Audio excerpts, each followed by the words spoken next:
municipality. The Public Service Coordinating Bargaining Council says the Public Servants Association's strike is premature. The trade union has given the Department of Public Service and Administration until Friday to reconsider its stance on the public sector wage negotiations.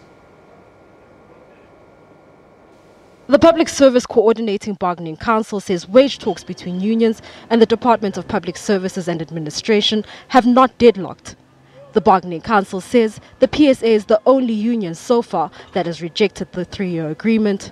While majority of unions have accepted the current 7% wage agreement, the council says it's taken aback by the premature strike action. It has not lapsed, where parties are still considering the offer that is on the table. Like we're saying, the others would have signed off on it.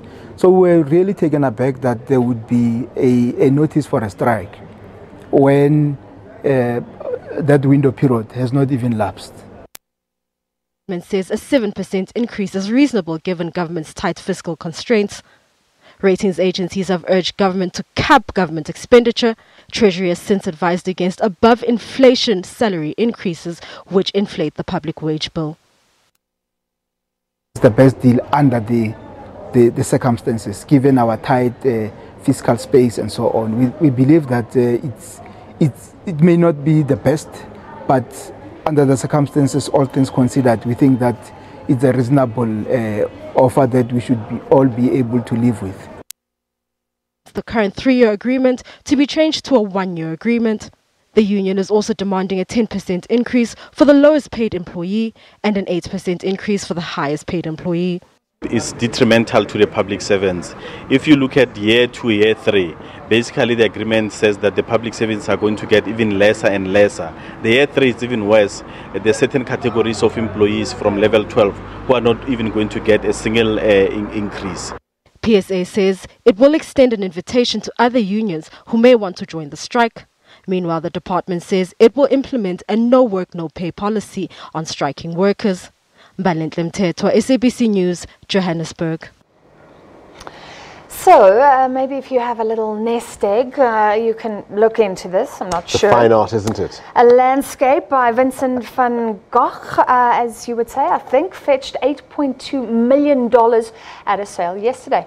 Well, this is the first work of art by the artist to be auctioned in France in more than 20 years. Women Mending Nets in the Dunes beat its estimate and was purchased by a buyer based predictably in North America.